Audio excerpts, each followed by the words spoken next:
Hello and welcome back to Paddock and Track, where we bring you news on and off the track. I'm Amaan and I'm joined, as always, by my co-host, Max. Hey guys. And today, we're going to be talking about the Formula One Japanese Grand Prix and the upcoming silly season. More on that? Yeah, let's jump right in, Yeah, shall let's we? do that. So, the Japanese Grand Prix. An exciting beginning to a race, however, a less interesting end of the race, I won't lie. Yes, I agree. But always with these races, there's a lot of fighting going on, especially right towards the end. We got a lot of fighting, We did. which we'll get into here. Yeah. So, starting grid is fairly what we might expect. I think, starting with Verstappen on pole. Yes, and then we got Perez to lock up the Red Bull front. Yeah. So obviously we've seen Red Bull be very strong as we expected. I think. Yes. But it's also good to see Perez. For those Perez fans out there, that he is doing well because last season, of course, especially at Japan, was one of the first races where actually, I suppose not really because Japan was later in the season last year. Yeah. Japan was one of those races for Checo last year that really was like he was not doing well. And that was kind of those times when we saw that Max was so much better than Checo and that there's a really big gap. So seeing Checo up there competing with Max is definitely good for him. Well, yeah, I mean, we're also seeing similar patterns for his season last year where he did extremely well in the beginning of the season, but where he dropped off the second half. And hopefully we'll see better from him this season in the second half as well. Yeah. And this second place in Japan does help him out a lot, actually. And then the mostly fairly regular grid, as I said. But yes. The one other thing that sticks out is Yuki Tsunoda in P10. Yes, home race. Like you said, home race. And barely getting into Q3. So Ricardo, his teammate, is behind him in P11. Ricardo missed out on Q3 by 0.5 of a second. Oof. So very thin margins there coming into Q3. Yes. Which also really doesn't help his case well. For next season, of course, Ricardo is in the hot seat. Who knows what'll happen? I think we can get into that a little later. Yes. But yeah, so great for Tsunoda at his home race in front of the Japanese fans where he has never scored a point before. Yeah. So good for him to start up in P10. Gives him a good spot to fight for the race. Let's see. Speaking of that race, getting into it, so Ricardo, very early in the race, in fact, it was the first lap, Ricardo hits Albon going into turn 3. Yes. Now, looking at the replay, we can see that Ricardo is looking to his left. Which I think it was that Stroll did make a little contact with him, which I think that's what he was looking at. Yeah, I think he was watching Stroll because the track kind of tightens as you go through those first 3 corners. And so going 3 wide there is not something you can do. Yes. So Ricardo's looking to his left to watch Stroll is coming next to him. And then Albon just comes in and Ricardo takes the racing line, which is fair. It's fair to him, but he didn't see Albon in it. And they both got sent into the barrier, and which resulted in a red flag. Yes. Yep.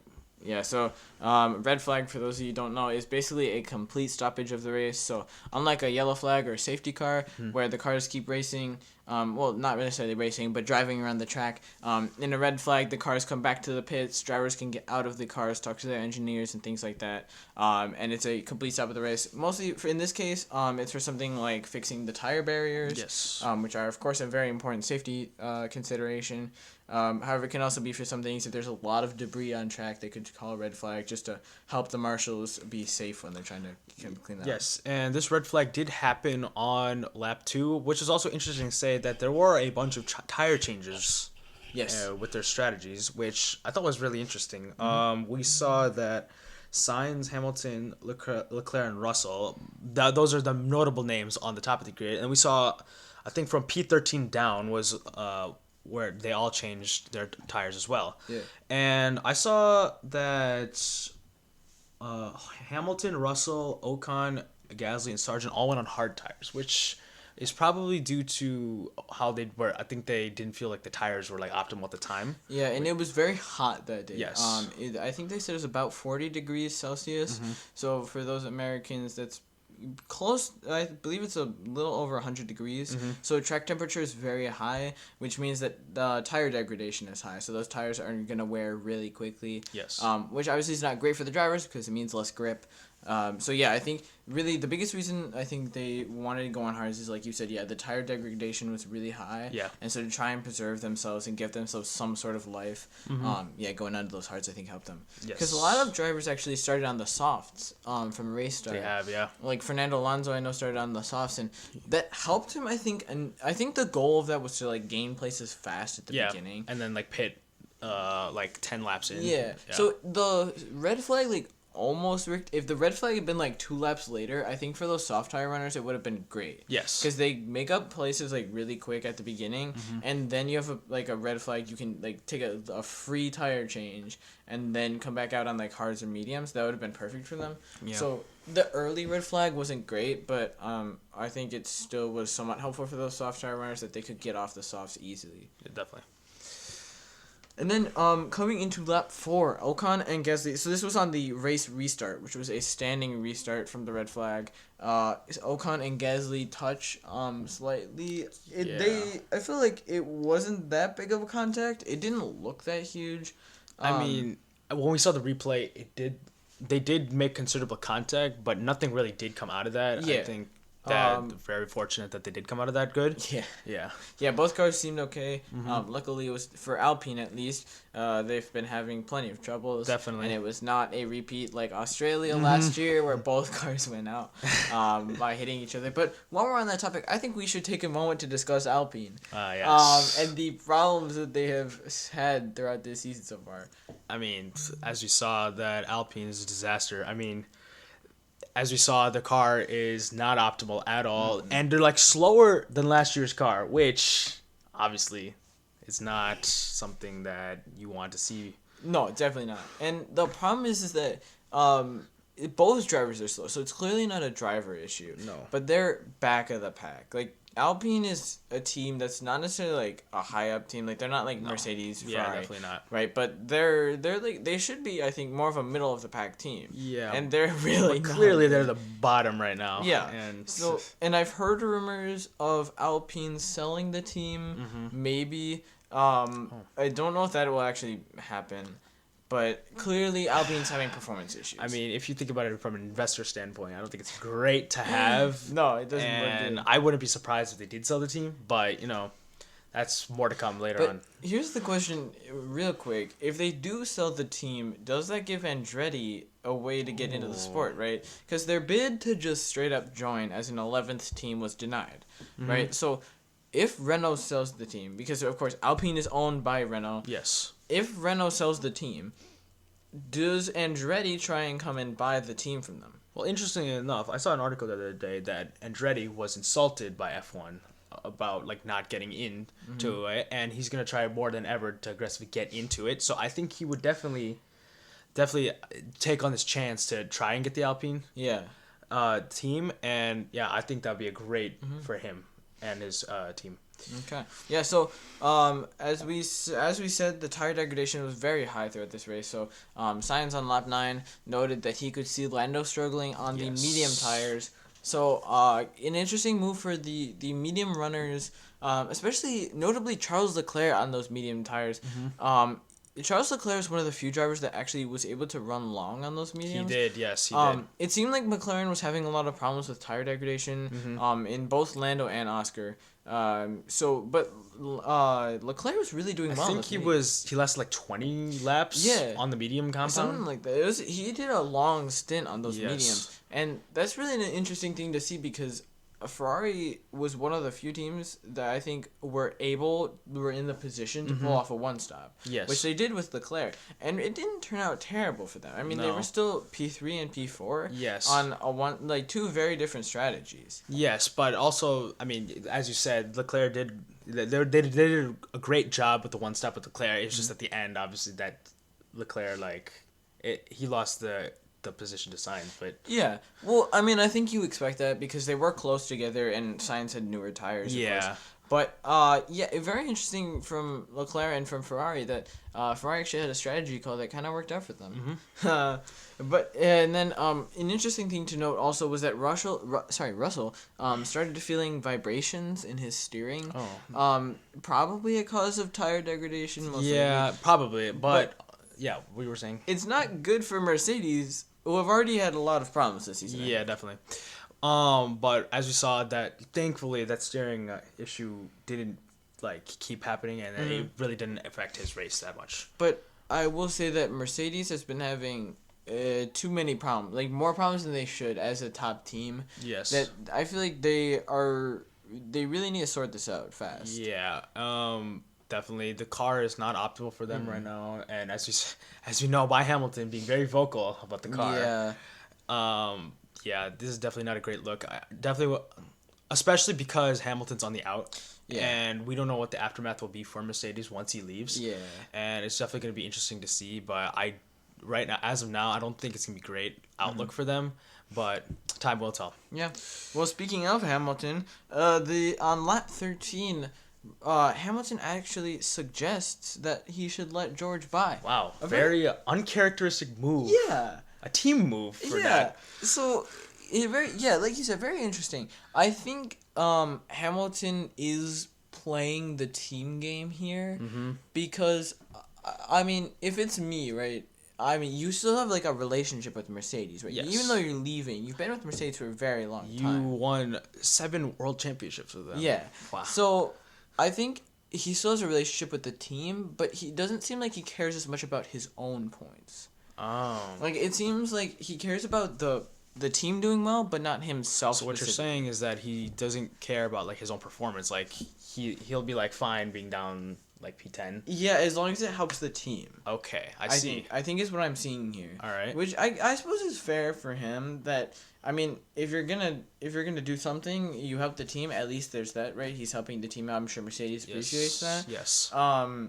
But it's a very interesting call from him, like you said, very uncharacteristic from him. Yeah, definitely. Also, Sauber, slow stops once again. So what do we have on that? I mean, they were better than they have been. Yes. So we were seeing stops more like in the 4 or 5 second range. Wow, better than 50 seconds, right? Yeah. Well, there's that. It's improvement. But, I mean, when you're improving from 50 seconds, and you're going to 4 seconds, it looks good. Yeah, but that's like the sad reality of it, though, too. I mean, it's like saying, like, oh, I've been getting straight Fs on these tests all year, but, I got a D this time. Like, it's cool and all. Like, you see that it went up, like, 46 seconds, but still, like... As a team, as a professional team, you should be getting these faster pit stops. That's the thing. And it's an interesting thing because, of course, like you said, they are professionals. Yes. Their team should, like, doing the pit stop cannot be the hardest part of their job, right? Yeah. Like, I don't know what's exactly going on with their team. If they had, like, after Alfa Romeo pulled out, maybe they had, like, a complete, like, overhaul of their pit stop crew. Maybe. I'm not sure. But yeah, they definitely have some problems that they really need to sort out because it's messing up. I mean, these are like they're definitely the race. I mean, we've seen in these past races that for Joe and Bottas that their entire races are like thrown off course because of these long pit stops. Yeah. Which it really does matter. Like we take pit stops for granted now, especially, and we see that how much pit stops do matter in the race, and especially in this race too. Towards the end of the race, we saw how a pit stop does matter. Yeah. Well, if we want to move on to that really quick, it was madness in the pit lane. Definitely. So I think it was four drivers, I believe, were pitting at once, pretty much. Yuki Tsunoda, Lance Stroll, Kevin Magnussen, and Valtteri Bottas, all coming into the pits. Oh, and Logan Sargent too. Yes. So it was 5 drivers coming into the pits all at once. It was chaos. It definitely was. We saw them all come into the pit lane, but then we saw Yuki come out on top of that, which he was the 3rd driver into the pits. Yes. Which definitely was really good for him. Yeah, and great job by RB to get that car in and out really quick. That was definitely super crucial because, as we've seen, like you said, the pit stops can really impact your race. So being able to get Yuki in and out really quick and get him ahead of all that traffic was super important for his race. And especially because he was in points range then after, because he entered the pits at P14. I believe he was P14, just... Don't quote me on that, but he ended up being P11 coming out of the pits, which is crucial because then that puts him 1 spot out of points. Yeah. Which, as you said before, he has not scored yet in his home race in Japan. Yeah. And then a little funny tidbit I feel like was Ocon's radio, his engineer telling him to push, and Ocon saying, "I am pushing already." Yeah, I mean that just goes to show how slow the Alpine is. Yeah, it's not a good look for Alpine at all. Backtracking a little, lap 14, we saw Zhou retire his car due to a gearbox issue. Just more problems for that Sauber car. I think that Sauber has a lot of I don't know what to call it anymore. They're just have problems with their team. I feel like the car has not been great. It's fine for low middle of the pack. Yeah. And obviously, like we said, the pit stops have been terrible. It just doesn't seem like a good car. That's just another thing too. We've talked about all the overhauls about Alpine and Haas, but we haven't really talked about Sauber at all much either. Yeah. That isn't talked about enough of what happened to them as well. These three teams definitely have gone through a lot. Yeah. And definitely their futures don't look great, but as we know, Sauber is looking up into the future as in 2026, Yeah, and I know that Audi will bring a decent amount of change they've already started developing their engine even. And so I think Audi's definitely looking to bring change to the team, as anyone would want to when your team is not doing well. But I think for Stake right now, or Sauber, whatever we're going to call them, I think they really have to figure out their pit crew. Because, of course, a gearbox issue isn't necessarily something you can predict. Yeah, right? Definitely. So first they need to figure out their pit crew, get that sorted, and then I think they need to move on to fixing the car up, getting some upgrades on that car to help them out. Yes, definitely. Because they have good drivers. I mean, especially in Valtteri Bottas, he's a multiple race winner. Definitely. When he was at Mercedes, he was very, very good, very, very quick. Yes. And so I think he's definitely a capable driver. Definitely. We just need to see him in a good car to show how good he is. He still is good. Yeah. Yes, definitely. All right. So in the race results, again, the big winners, of course, are Red Bull, as we expected, coming 1-2, and then Sainz coming. This is another podium for him in this season. So he has now gotten a podium in every race he's started. Except for the one, every race he's been in, definitely. So the only race he has not gotten a podium in is, of course, Saudi Arabia, where he was not racing. And to note there, we know that Sainz is definitely looking for his next seat. And this is making Ferrari, I think, a little unsure about themselves here. Yeah, I mean, when you have to compare your two drivers directly, right? Of course, because they're in equal machinery, and to see Sainz consistently doing better than Leclerc is definitely not a good look for Ferrari. Yeah, I mean, I guess you could defend Leclerc this race because I think Sainz did overtake him in the final laps. Yeah, and their strategy was completely different. Definitely, so there is some defense for Leclerc this race. However, I think you see. I mean, they're basically giving Sainz preferential treatment this race. Yeah, they definitely was. They give him the better strategy. So why are they getting rid of Carlos Sainz? I don't know. The more and more we see these races happening this year, the more and more we think that Ferrari's going to regret it. Which I don't know what do we see. We've seen Hamilton's performance now, and right now we're just blaming it on the car. But what will we see next year? Yeah. When he's a year older. Yeah. He's getting up there. Well, we know Fernando Alonso's continuing his greatness right now. Yeah. But will Hamilton reciprocate that is the question. Yeah. And then otherwise, Logan Sargent, a late incident for him, completely on his own, I won't lie. Getting too much up on the curb, and then those curbs in Suzuka are mean. Yeah, definitely. They'll just send you right into the wall. So he didn't go into the wall, but he was in the gravel trap. He had to put it in reverse. So a big incident for Sargent, who actually had been leading a decent race. He has. We saw him in P12 for a while, and then after that little pit stop madness, he did come out of the pack last, which unfortunate for him. We see that how pit stops matter, and he was in P15 for a while. He was able to make up ground, which is definitely good for him, showing that he can be a good driver. But then, of course, going off to the gravel trap kind of negates that effect and puts him down into last. It's just very sad for him. Yeah, it's frustrating for him, I'm sure, of course. I want one highlight from the race. Perez's overtake on Wait, oh, it was on Lewis Hamilton. On Lewis Hamilton. Yeah. And Russell too. And Russell on both of them. Yeah. Yeah, his overtakes into the corner is 130R is the name of that corner. Yes. I believe it is turn 15. Turn 15.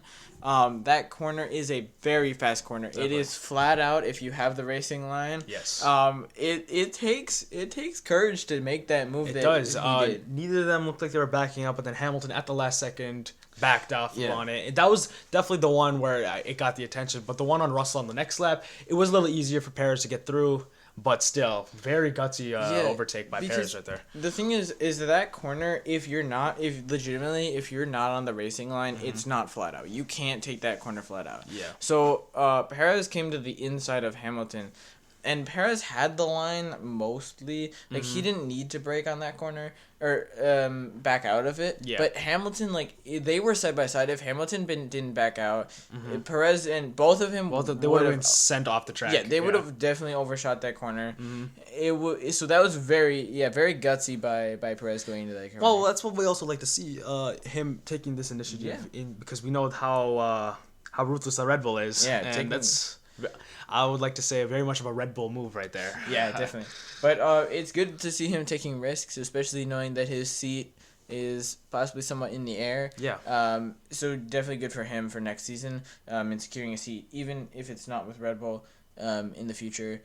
Just getting himself a seat will be very, very important. I'm sure he's hoping for a especially seat. with this upcoming silly season. Yes. But one more thing before we move on to that. I noticed personally on the straight when Verstappen overtook Leclerc. That was like a little like shot, like it was like it shook me a little bit. Only because Ferrari is arguably the second fastest car in the grid. Yeah. Right? But the way Verstappen overtook him, like it was really fast. Like he shot past Leclerc. Yeah, it was pretty wild. And that goes to show how like well Red Bull has done to figure out how to make like the fastest car possible, and just like shout out to them what they did.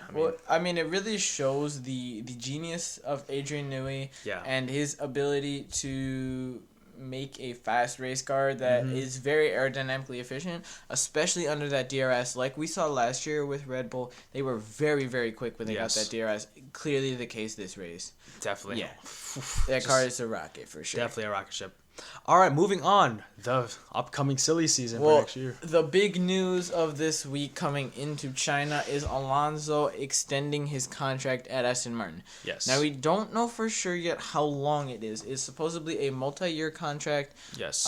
So that could mean a number of things. It could mean 2 years. It could mean 3 years. Yes. I don't really know yet. Interestingly enough, though, he also made an extra comment where he said this might be his last contract, which... Yeah, I mean, we of course we know that Alonso's getting up there in years. He's been racing for a very long time, but I think he's still a very good driver. Yes. Especially seeing like him still do well this season at 42 years old is wild, right? Especially compared to Lewis Hamilton. Yeah. Who is not that far off. I believe Lewis Hamilton's about 39. So they're not that far off in age, but Alonso's been doing way better, and especially when you look at last season, even this season too, the difference between those two drivers is immense. Definitely. I mean, just Alonso, just a phenomenal job with his age, and extending this contract is really definitely good for Aston Martin, but also brings off his potential departure, where we heard Mercedes rumors as well, so we could definitely rule him out for changing teams next season. I think though it's interesting to see that Alonso is sticking with Aston Martin. I think Aston Martin wants a older driver because they want the experience or that those drivers come with. Yeah. But it's interesting to see him sticking with Aston Martin because clearly he has faith in Aston Martin, right? Because why would you stick with the team you don't have faith in? Exactly. So I think it's a very interesting move from him. Well, I think Aston does have the tools to be really competitive, which I definitely. And for 2026, they're moving to a Honda-supplied engine. So that'll also be an interesting thing, if assuming that he is still driving them, which probably he will be. Mm-hmm. That will be a very interesting thing with that move to an Aston Martin engine, or sorry, a Honda engine. That'll be a very an interesting thing to see him, how that affects the team, how that affects him. I mean, we also see that the second Aston Martin seat's open, but we all know. Yeah, I think we know Lance Stroll's coming back. Yeah. As much as we might not want him to, I think he's a pretty sure spot. Yeah. I think the hard part with Lance Stroll is that his contract's kind of rolling. Like, you always know he's gonna be in that seat. Mm-hmm. It just kind of sucks because you feel like it limits the young talent coming in. Yeah. Right, because Lance Stroll isn't a horrible driver. Like, he's not bad. It's not like he's consistently last, right? Like, yes. He still finished this race he finished in P12. Yeah. Right? So, compared to Alonso, right? Alonso was P6. Yeah. So, a big difference here, right? But it's not like Stroll is 17th, 18th consistent. Yes, right? yes. He's up there, and he's scoring points sometimes. But I think that being the middle of a pack driver he's just, impeding on the future talent that could become the next Verstappens or next Hamiltons or whatever. And I think what Aston needs to do is they need to get some new talent from F2 or something like that. Like someone like Kimi Antonelli, who is fresh, who is new, who is still fast, and then put him side by side with Fernando Alonso, who has a ton of experience, ton of time in F1. Definitely good for developmental standpoint. Yeah, right. Let him mentor Kimi or whoever, right? Let him take them under his wing, get them through their first season, and help them become a really good driver. I think that's the move Aston needs to do. I mean, that's also great. I mean, we want new drivers, fresh faces, so that they could be the future of F1. I mean, that's the future of the sport. We want to see what the next level of Formula 1 will be. So I think that's Aston needs to. It's time that Aston gets rid of Lance Stroll. I don't know if that will ever happen as long as Lawrence Stroll has any say in it. Yeah. We'll see. Definitely. Because of course he's a big funder for them, a big investor. So I don't know where that will go. The other big thing for the silly season upcoming is Ricciardo.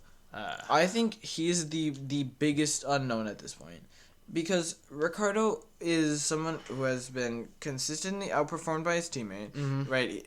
Basically, I think they're 4-1 in the races so far. Yes. Yuki has outperformed, and arguably in Bahrain, it was kind of taken from Yuki. In my opinion, as a fan of Yuki, that place was taken away from him unfairly. Right, Ricciardo was not able to get past in that scenario. Yeah, I don't think that team orders was justified in Bahrain. So going off of that, right, we'll essentially say Yuki has pretty much consistently outperformed Ricciardo. Right, so the problem is that Ricciardo is a much older driver. He's a multiple-time race winner. He's driven for Red Bull. Right? He should be outperforming. By all means, he should be outperforming Yuki Tsunoda. But he's not. But we've seen this decline, though, across a span of teams he's been on. Yeah. Renault for him was not successful. McLaren was not either. No, McLaren was definitely not. Yeah. And then the move back to Red Bull and then getting into the AlphaTauri seat, really the biggest the one moment where we saw a glimpse of the old Daniel Ricciardo was in Mexico last season. Yes. Where he qualified P4. But in the race, it didn't pan out. He didn't have the race pace. Now, one could blame that on the AlphaTauri car. That's fair. That's reasonable. But you got P4 in the car, though. Yeah. I mean, so I don't know. I think Ricciardo is somebody. Yes, he's a good driver. He used to be a good driver. Yeah. I think we're just stuck in the past. I think it's time for him to move on, to become that PR guy for Red Bull that everybody loves. And I think it's time for somebody fresh, such as Liam Lawson. So I mean, we saw at the race. There was an interesting image during the Japanese Grand Prix where Ricciardo crashed out. Okay. When we saw him looking onto the race, we saw Lawson in the back. I think Lawson is the move for AlphaTauri for Red Bull or RB. Yeah. Lawson is the move. He's fast. He's driven for them before. He scored points, Definitely. legitimate points in his first couple of races. Yep. I think he's the best move for I him. think he is. I agree. Yeah, not just that. I mean, what was it? What did he place last year when Ricardo was out? In his debut race, was it P7? I don't remember exactly, but I know he in Zandvoort was his first race, and it was a wet race coming into it. He passed like Charles Leclerc, so he was fast. Yeah.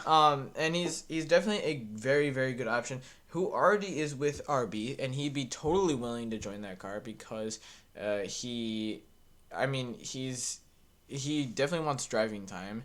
He wants to be involved in the sport more than he is because really now he just like watches on. Yeah. So I think that's a very important thing for him that he gets in that car, that RB puts him in that car and gets rid of Ricardo because it's past Ricardo's time. Yes, definitely.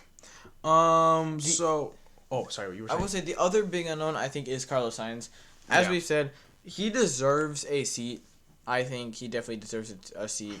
However, he doesn't have one yet. And that's a very interesting move. Again, Ferrari dropped him. I'm sure he's in talks with people because he's very quick. Yeah. My big guesses right now are probably Mercedes and Red Bull is who he's talking to. Yeah. He was a Red Bull Junior driver. He raced for Toro Rosso before moving to McLaren. With Verstappen. Yeah, with Verstappen. Before moving to McLaren. Yes. So I think Mercedes and Red Bull should be looking at him if they're not. I mean, looking back at that, who would have thought that team, that little Toro Rosso team of Verstappen and Sainz, that they would become what the drivers they are today? And that'd be great to see how if we could see that Verstappen and Carlos Sainz do team up again in that Red Bull. I mean, I think they're just gonna become even more of an unstoppable force. Yeah, at that point. Clearly Carlos Sainz is a good driver, and we've seen that so far this year. Yes. I think putting him in a Red Bull. And maybe Checo goes to Mercedes or something like that. Yeah. Right? Like Perez to Mercedes, Sainz to Red Bull. I think that could be a very, very good thing for Red Bull and for Mercedes because Perez is still quick. Yes. As we've seen through the first half of this, or the first couple races this season, Perez is still very quick. Even at this point, he's still quick. But I think Sainz is somebody that Red Bull could use.